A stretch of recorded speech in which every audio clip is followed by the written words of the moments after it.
Hello students, today I am explaining the sample question paper of annual examination 2022-23 of class 10th. Directorate of Education GNCT of Delhi, शिक्षा निदेशालय राष्ट्रीय राजधानी क्षेत्र Delhi, class 10th, session 2022 and 23, subject mathematics, practice paper annual examination. देखिए, practice paper annual examination में explain करने जा रहा हूँ, जिसमें जो कि सीबीएसई बोर्ड से रिलेटेड पैटर्न है इसमें, ठीक है। और इसमें निर्धारित समय जो टाइम अलॉटेड है वो 3 आवर्स है, ये तो आप पहले से जानते हैं, और मैक्सिमम मार्क्स 80 है। देखिए, अभी मैं सेक्शन ए को एक्सप्लेन करूँगा। इसमें क्या है, हिंदी में देख पढ़ते हैं। इस प्रश्न पत्र में 5 खंड आ, बा, सा, दा और ई है। खंड आ में 20 बहुविकल्पी प्रश्न है, जिनमें प्रत्येक 1 अंक का है। खंड बा में 5 प्रश्न है, जिनमें प्रत्येक 2 अंक का है। खंड सा में 6 प्रश्न है, जिनमें प्रत्येक 3 अंक का है। खंड दा में 4 प्रश्न है, जिनमें प्रत्येक 5 अंक का है। खंड ई में मूल्यांकन के लिए 3 केस आधारित प्रश्न हैं, जिनके उपभागों के अंक क्रमशः 1, 1 तथा 2 हैं। सभी प्रश्न अनिवार्य हैं। यदि 5 अंकों वाले 2 प्रश्नों में, 3 अंकों वाले 2 प्रश्नों में तथा 2 अंकों वाले 2 प्रश्नों में आंतरिक विकल्प दिए गए हैं। खंड ई में 2 अंकों वाले प्रश्नों में आंतरिक विकल्प दिए गए हैं। जहां आवश्यक हो साफ सुथरी आकृति बनाएं। यदि दिया ना हो गया हो तो आवश्यकता होने पर पाई बराबर 22/7 प्रयोग करें। कैलकुलेटर का प्रयोग वर्जित है।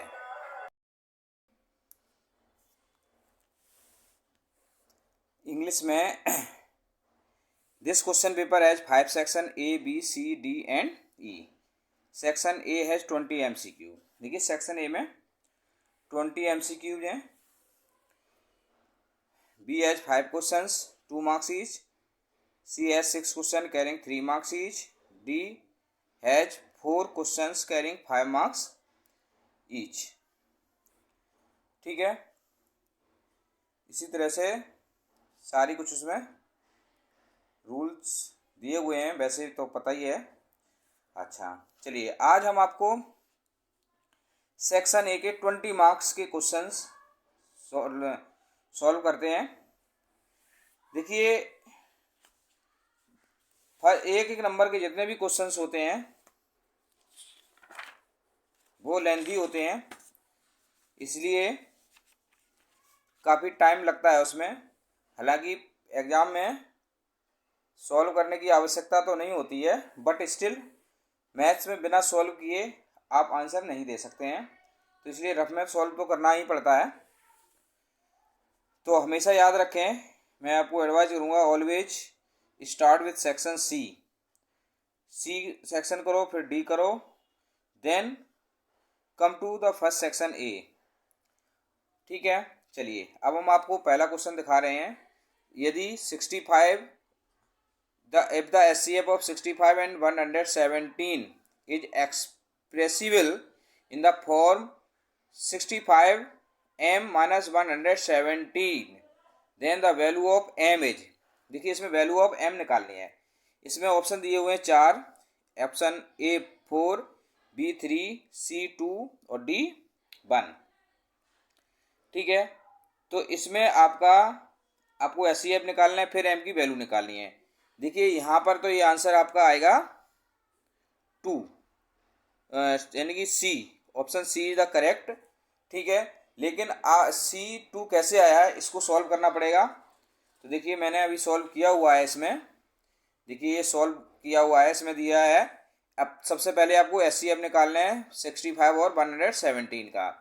आप कोई सा फॉर्मूला यूज कर सकते हो, डिवीजन मेथड या प्राइम फैक्टर मेथड।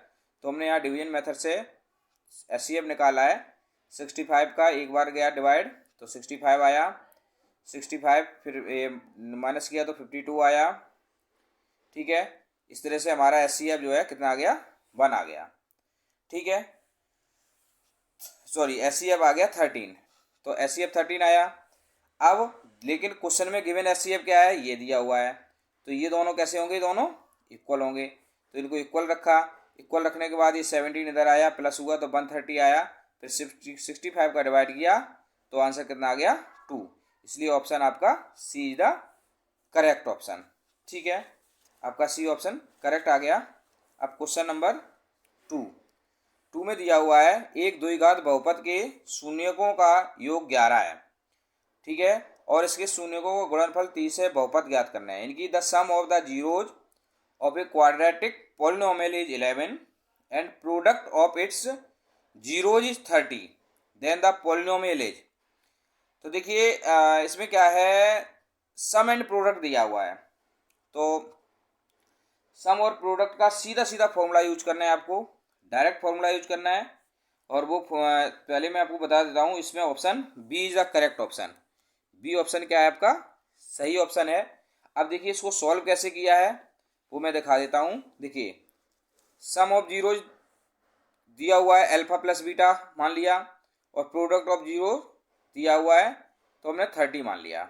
ठीक है, अब क्वाड्रेटिक पॉलिनोमियल का जो फॉर्मूला होता है, जब सम और ये फॉर्मूला होता है X square minus alpha plus beta, यानी कि sum of zeros into X plus product of zero यानी कि अल्फा इंटू बीटा। अब हमने अल्फा प्लस बीटा की वैल्यू यहाँ रख दी 11 आई, और अल्फा बीटा की वैल्यू 30, तो इससे आपका ये पॉलिनोमियल बन जाती है X square minus 11x plus 30।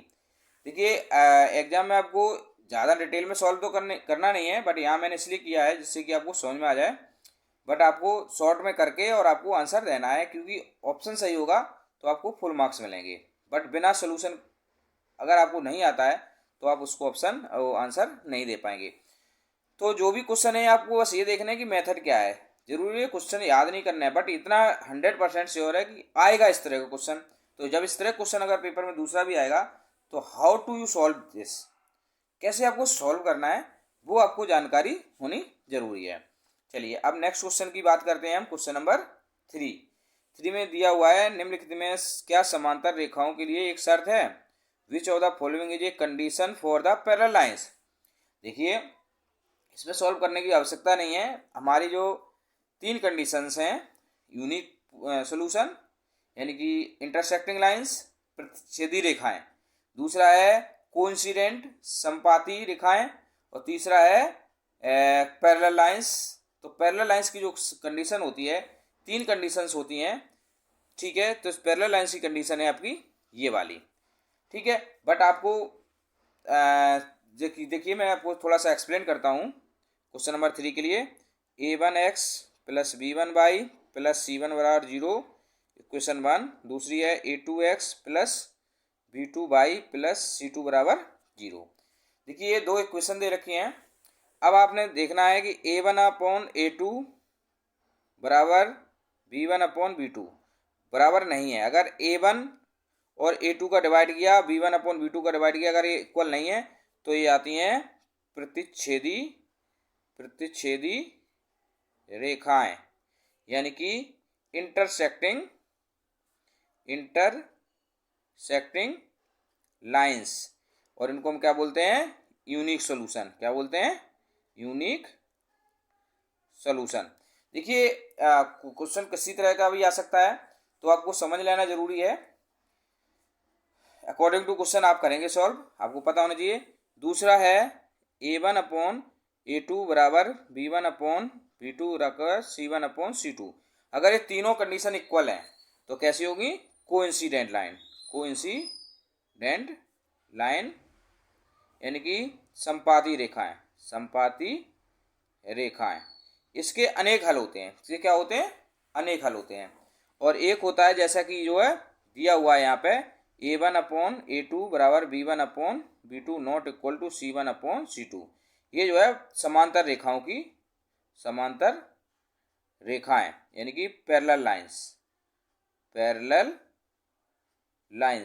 ये पैरेलल लाइंस की कंडीशन है। तो आपको तीनों कंडीशन समझ में आ चुकी होंगी। क्वेश्चन में जैसा भी पूछा जाएगा आप उसके अकॉर्डिंग क्वेश्चन को सॉल्व कर सकते हैं।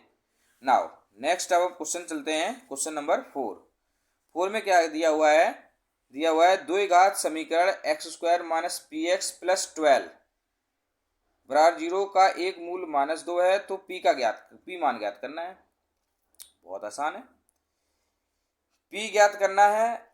और one root of the quadratic polynomial x square minus p x plus 12 is बराबर 0 is -2 the value of P.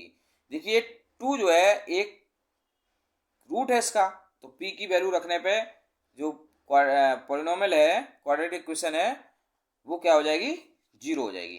तो देखिए हमने सॉल्व किया है, जहाँ जहाँ एक्स था, देखिए इक्वेशन दे रखी है, वन रूट -2 है, ठीक है। Since -2 is a ratio of quadratic equation, जो है रूट ऑफ क्वाड्रेटिक इक्वेशन जो है, ये जो द्विघात समीकरण का एक शून्यक है, तो हमने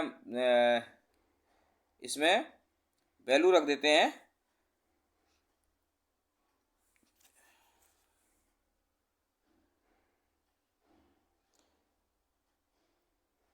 तो देखिए जहाँ जहाँ एक्स है वहाँ वहाँ -2 रखेंगे। क्या रखेंगे, -2 रखेंगे। -2 का स्क्वायर -2, तो -2 का स्क्वायर 4, और ये हो जाएगा आपका +12, तो ये आपका हो गया +2 16, -16, और ये हो जाएगा -8। तो -8 देखते हैं कौन से में है आंसर, -8 है सी में। कौन सा ऑप्शन हो गया, C option is the correct. तो आपका C equal to -C option, option C -8 is the correct. अब नेक्स्ट क्वेश्चन है आपका 5। इसमें दिया हुआ है समांतर श्रेणी 261, 255, 249, 243 का कौन सा पद पहला ऋणात्मक है, यानी कि which term of the AP 261, 255, 249, 243 dot dot dot is the first negative terms. देखिए फर्स्ट नेगेटिव टर्म निकालने के लिए हम सबसे पहले नेगेटिव टर्म आएगी। नेगेटिव पहले जैसे कोई नंबर पॉजिटिव होता है, पॉजिटिव के बाद फिर नेगेटिव आएगा, लेकिन नेगेटिव से पहले 0 भी होगा। तो हम इन क्वेश्चन को देखिए हमने सॉल्व किया है, कैसे करते हैं। इन क्वेश्चन को हमने जैसे AP लिखी, AP है, अब A बराबर पता है आपको, D इक्वल टू भी पता है, माइनस किया जाएगा, N क्वेश्चन मार्क है क्योंकि आपको पता नहीं है। AN हम 0 लेके चलेंगे, क्या लेके चलेंगे, 0। तो AN 0 पे कौन सी टर्म होगी वो देख लेते हैं। और तो हमने AN बराबर ये फॉर्मूला लगाया AP का, AN बराबर A plus N minus 1D। ये जब फर्स्ट नेगेटिव टर्म निकालना है तो ये इसका यही फॉर्मूला यूज होता है, ठीक है। तो AN की जगह 0, 261 ऐसे सॉल्व किया। तो सॉल्व करने के बाद क्या मिला हमें, N इक्वल टू 44.5। तो आंसर तो 44.5 मिला। देखिए बच्चे N 44.5 तो हो नहीं सकता N, दैट मीन्स इसका मतलब हुआ कि 44.5 से पहले की जो टर्म है वो 0 या पॉजिटिव है, लेकिन जैसे ही हम आगे वाली टर्म बढ़ते हैं तो वो क्या हो जाएगी, नेगेटिव टर्म हो जाएगी। तो इसलिए इसका आंसर 44.5 की जगह 45, यानी कि option C is the correct, यानी कि 45 जो टर्म है वो पहली नेगेटिव टर्म होगी, ठीक है। चलिए अब नेक्स्ट क्वेश्चन हम देखते हैं, क्वेश्चन नंबर 6। एक समचतुर्भुज के विकर्णों की लंबाई 30 सेंटीमीटर तथा 40 सेंटीमीटर है। समचतुर्भुज की भुजा की लंबाई, यानी कि the length of the diagonals of a rhombus are 30 centimetre and 40 centimetre. The length of side of the rhombus is. देखिए आपको साइड निकालनी है। सबसे पहले आपको पता होना चाहिए रोम्बस की कंडीशन पता होना चाहिए। क्या कंडीशन पता होना चाहिए, रोम्बस की कंडीशन है कि यार आपको प्रॉपर्टीज याद होनी बहुत ज़रूरी है।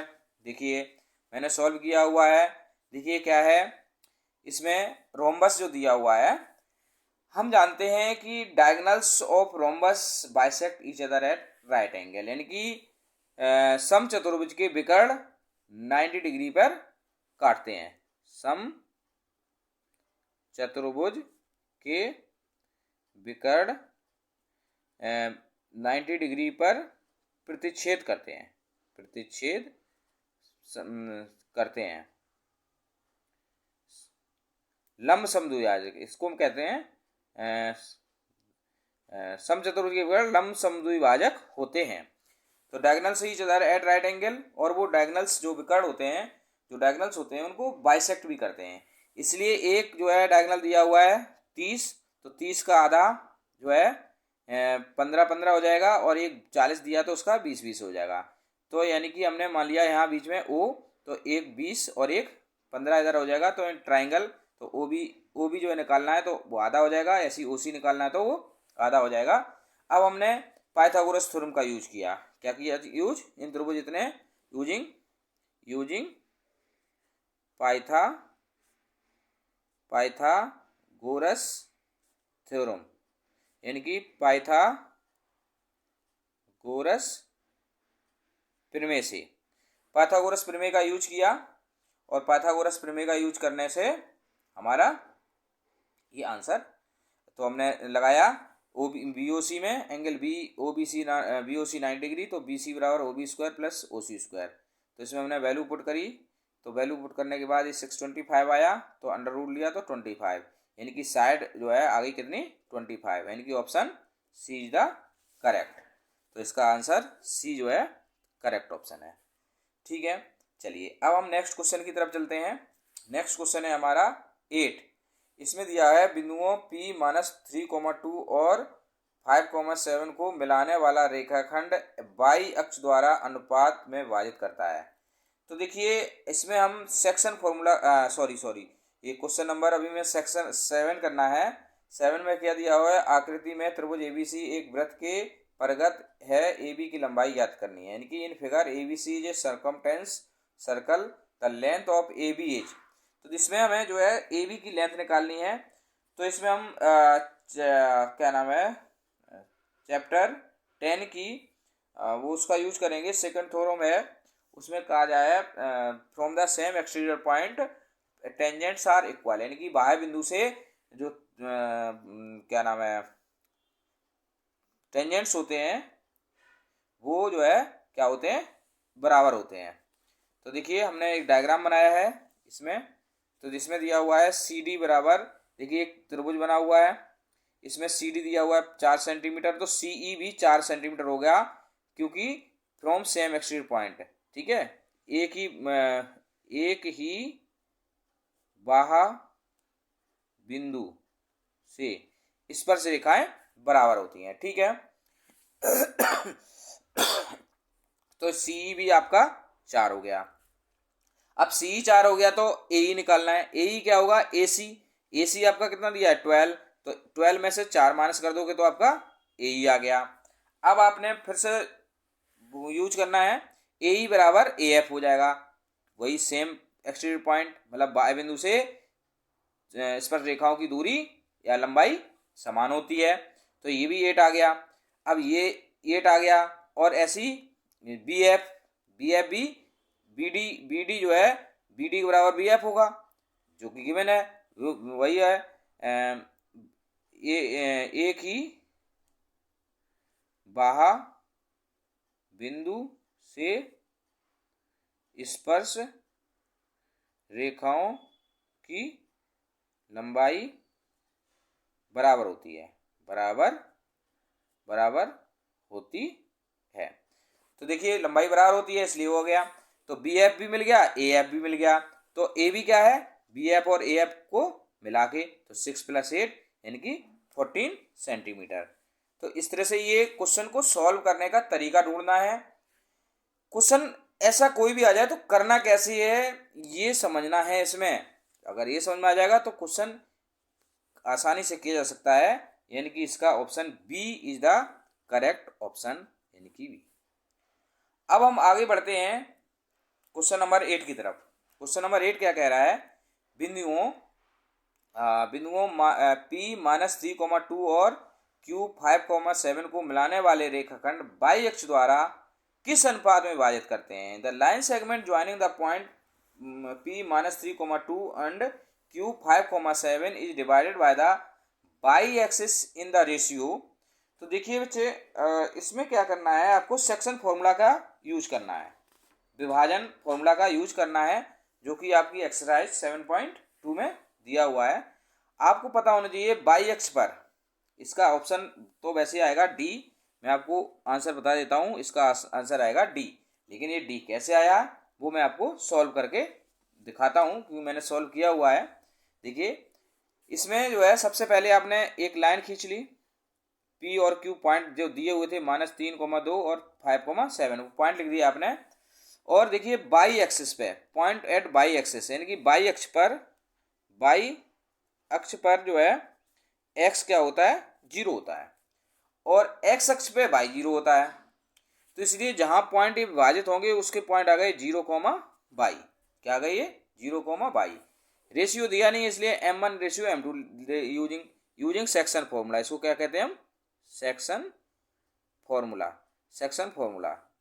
ठीक है। अब सेक्शन फॉर्मूला क्या कहलाता है, x/y बराबर होता है M1x2 + M2x1 upon M1 + M2 और M1/2 + M2/1 upon M1 + M2। ये आपका सेक्शन फॉर्मूला है। अब इसमें आपको पता है x1 क्या है 3 -3, y1 क्या है 2, x2 कितना है 5 और y2 कितना है 7 है। M1 M2 हमने ऐसे माने हुए हैं। तो देखिए अब पॉइंट वैल्यू पुट कर देते हैं। तो इसकी जगह 0,बाई, x2 की जगह 5, ये वैल्यू पुट करने के बाद यहाँ से वैल्यू पुट किया हमने। वैल्यू पुट करने के बाद हमारा ये आ गया। अब कंपेयरिंग, आपको पता है जो कोऑर्डिनेट्स होते हैं x के बराबर होता है, y के बराबर होता है। तो 0 बराबर ये हो गया और y बराबर ये हो गया। तो हमने इसको सॉल्व किया, इस वाले को सॉल्व किया। सॉल्व करने पे हमारा आंसर आ गया ये 5M1 बराबर 3M2। तो M1/M2 तो 3:5, यानी कि option D is the correct option. समझ में आ गया होगा, कोई डाउट्स नहीं है, ऐसे ही करना है। यहाँ ऑप्शन में तो आपको किसी तरह ऑप्शन लगाना है, बट सोल्यूशन अगर करना आता होगा तो ही लगा पाओगे। बट इस तरह क्वेश्चन वैसे भी आ सकता है, तो आपको तरीका करना आना चाहिए। इस तरह से 2-3 क्वेश्चन और कर लीजिए। चलिए नेक्स्ट क्वेश्चन की बात करते हैं हम 9 की। दिया है त्रिभुज एबीसी में एंगल बी 90 डिग्री है, tan A √3 है, तो sin C का मान ज्ञात करना है। Given that triangle ABC angle B equal to 90 degree, tan A equal to 1/√3, then the value of C। देखिए वैल्यू ऑफ C निकालनी है आपको। वैल्यू ऑफ C निकालने के लिए आप ट्रिगोनोमेट्रिक रेशियोज का यूज करेंगे। किसका यूज करेंगे, ट्रिगोनोमेट्रिक रेशियोज का। वैसे मैं आपको बता देता हूँ, इसका आंसर डी है, D is the correct answer है। लेकिन ये कैसे आएगा, अगर कोई और क्वेश्चन आ जाएगा तो how to you solve this. तो देखिए आपको सॉल्व ऐसे करना है। In triangle ABC angle B equal to 90 degree, tan A बराबर 1/√3। तो आपको बताया tan B 90 डिग्री दे रखा, हमने एक ट्राइंगल बनाया जो कि ए बी सी, बी पे हमने 90 डिग्री दिया हुआ है। गिवन है tan A बराबर 1/√3 दिया है। और देखिए tan की वैल्यू P/B होती है, यानी कि परपेंडिकुलर अपॉन बेस। तो हमने परपेंडिकुलर की जगह 1 रख दिया और बेस की जगह √3 रख दिया है। ठीक है बच्चे, देखिए जिन्होंने अभी लाइक सब्सक्राइब्स नहीं किया है तो वो लाइक एंड सब्सक्राइब कर दें और शेयर भी जरूर कर दें अपने दोस्तों को, जिससे कि उन्हें भी सॉल्व करने का मेथड पता चल जाए और क्वेश्चन कैसे आएगा CBSE बोर्ड में वो थोड़ा सा उनको आइडिया मिल जाए। सो जिन बच्चों ने अभी तक लाइक शेयर या सब्सक्राइब नहीं किया हुआ है वो ज़रूर देख लें। ये वीडियो बहुत ही यूजफुल है, इस तरह क्वेश्चंस आप सॉल्व कर पाएंगे। ठीक है चलिए देखिए, तो इसमें हमने लिख दिया, तो वैल्यू पुट कर दिया। अब यूजिंग पाइथागोरस, क्योंकि एक साइड दी नहीं है तो हमेशा याद रखना कि पाइथागोरस जब रेशियो वाले क्वेश्चन होते हैं तो मोस्टली पाइथागोरस थ्योरम यूज होती ही होती है। तो इसमें यूज कर दी तो उससे हमारी वैल्यू आ गई 2, यानी कि AC2 आ गया। अब साइन सी यहाँ है, तो अब C एंगल के सामने वाली साइड हमेशा P होती है। जो एंगल होता है उसके सामने वाली P साइड होती है। तो अब P अब आपकी ये √3 बन गई, √3 और ये हाइपोटेनस हो गया तो 2। तो ये आपका आंसर आ गया D is the correct answer. अब हम बात करते हैं क्वेश्चन नंबर 10 की। देखिए क्वेश्चन नंबर 10 पढ़ लीजिए बच्चों। क्या दिया हुआ है, धरती पर एक मीनार ऊर्ध्वाधर खड़ी है। पानी धरती के एक बिंदु से मीनार के पाद बिंदु से 25 मीटर दूर है। मीनार की शिखर का उन्नयन कोण 60 डिग्री है। मीनार की ऊंचाई बताइए। ये tower stand vertically on the ground from a point on the ground which is 25 metre. ठीक है ना। तो ये क्वेश्चन दिया हुआ है, आप पढ़ रहे होंगे, पढ़ भी लिया होगा, इसमें टाइम वेस्ट नहीं करते हैं। तो इसमें सोल्यूशन करते हैं। तो इसका वैसे आंसर मैं आपको बता दूं, D option is the correct answer, D है। तो कैसे सॉल्व कैसे करना है वो मैं बताता हूँ। देखिए इसमें क्या करना है, सबसे पहले आपने ये मीनार है, यानी कि मीनार की ऊंचाई है, इनकी इंग्लिश में बोलते हैं टावर। क्या बोलते हैं? टावर। तो ये टावर है, हमने मान ली है, दी नहीं है। और लेकिन जहाँ से वो देख रहा है वहाँ से जो मीनार है, जो टावर है, वो 25 मीटर डिस्टेंस पे है। तो ये 25 आ गया। अब 25 यानी कि बेस दिया हुआ है, आधार। तो बेस दिया है और हाइट पूछी गई है, तो 10 का फॉर्मूला लगेगा के अनुसार 1060 बराबर BC अपॉन AB। तो वैल्यू पुट कर दी, 1060√3 होती है, H अपॉन 25, क्रॉस मल्टीप्लाई किया तो ये आपका आंसर आ गया।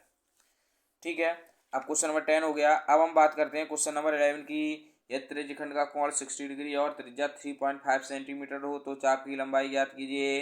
इन triangle of sector is 60 degree and radius is 3.5 centimetre, then length of arc as.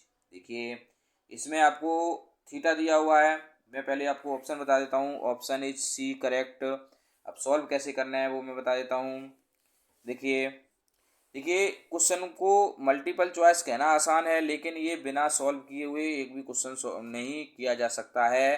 तुक्का नहीं भेड़ने से बात नहीं बनेगी, इसलिए प्रॉपरली सॉल्व करना आना चाहिए। इसलिए मैं कहता हूँ कि हमेशा ये सेक्शन बाद में यूज करना है, क्योंकि इसमें काम ज़्यादा होता है, नंबर कम होते हैं। ठीक है, तो देखिए थीटा दिया हुआ 60 डिग्री, ये हमने बनाया, ये त्रिज्यखंड कहलाता है, यानी कि ठीक है, सेक्टर कहलाता है। और ये आपका, ये जैसे ए और बी है ना, तो ये जो लेंथ है ना, ये जो लेंथ है, इसको हम कहते हैं आर्क, लेंथ ऑफ आर्क, या चाप की लंबाई। क्या कहते हैं? चाप की लंबाई। ये चाप या लेंथ ऑफ आर्क कहलाता है इंग्लिश में। ठीक है, तो रेडियस दे रखी है, तो लेंथ ऑफ आर्क का फॉर्मूला होता है theta upon 360 into 2 pi r. तो ये फॉर्मूला होता है, ये फॉर्मूला आपको याद करना ही पड़ेगा। अब आपका वैल्यू रख दो, थीटा की जगह 60 अपॉन 360, 2 इंटू 22/7 इंटू 3.5। अब 60 का इससे काटोगे 6 आ गया, 2 3 जा 6, 2 1 जा 2, 7 का इससे काटोगे, काटना तो आपको आता ही है, 10th क्लास में है ना, तो काटना आता होगा, या ऐसे डिवाइड किया तो ये आंसर आ गया, यानी कि option C is the correct option. ठीक है, अब हम आगे बढ़ते हैं। देखिए, अब नेक्स्ट क्वेश्चन की तरफ बढ़ते हैं।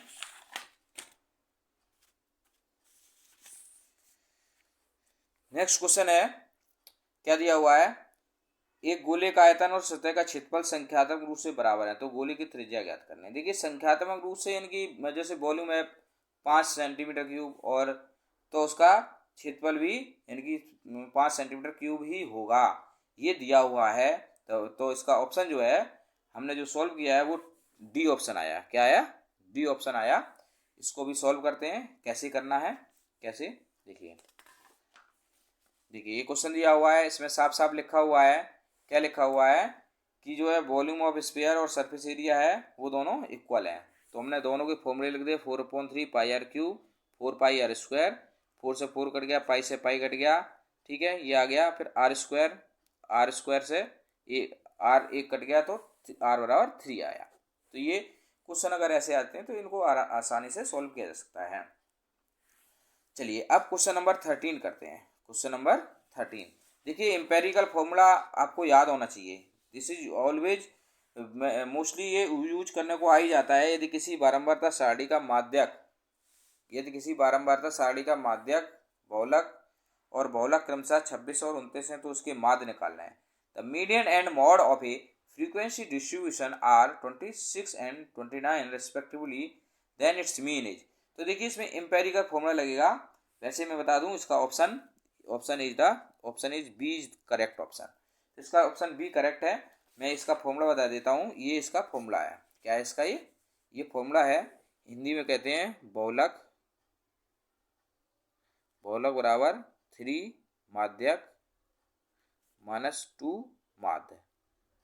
हिंदी में ये सूत्र है इसका। तो हिंदी और इंग्लिश वाले दोनों बच्चे समझ सकते हैं।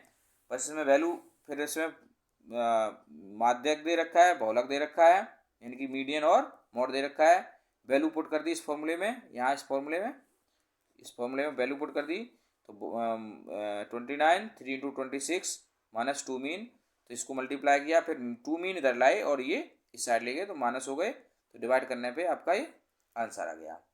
ठीक है अच्छे, इस तरह का क्वेश्चन आ जाता है तो आपको फॉर्मूला हर हाल में याद करके रखना है। ठीक है, चलिए नेक्स्ट क्वेश्चन की बात करते हैं हम। नेक्स्ट क्वेश्चन है 14 क्वेश्चन में क्या दिया हुआ है, एक थैले में कार्ड है जिन पर 2 3 4 डॉट डॉट डॉट 11 संख्या अंकित हैं। थैले में इसे यादृच्छिक रूप से कार्ड निकाला गया है। निकाले गए कार्ड पर एक अभाज्य संख्या होने की प्रायिकता ज्ञात करनी है। देखिए बहुत सिंपल है, card bearing numbers 2 3 4 dot dot dot 11 are kept in a bag.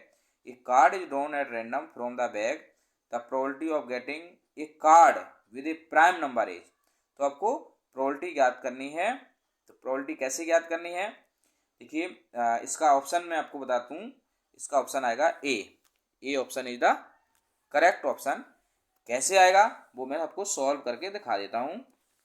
देखिए ये सॉल्व करना है कैसे, देखिए नंबर ऑफ कार्ड्स दिया है 2 3 4 5 6 7 8 9 10 11, यानी कि 2 3 4 5 6 7 8 9 10 और 11। ये इस पे नंबर गिवन है।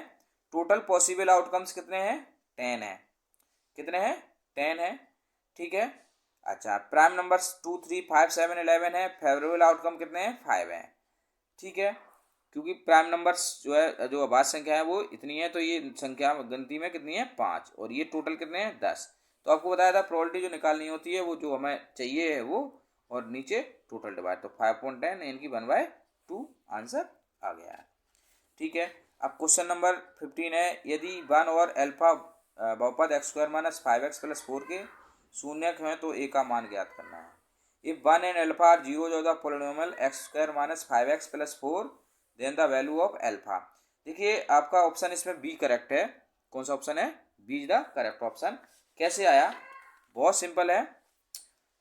इसमें ये पॉलिनोमियल दी हुई है, तो अल्फा 1 और अल्फा इसके जीरोज हैं, यानी कि शून्यक हैं।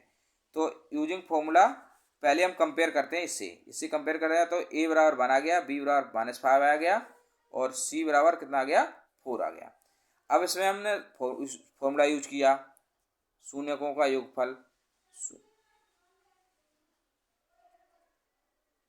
योग अल्फा प्लस बीटा बराबर -b/a।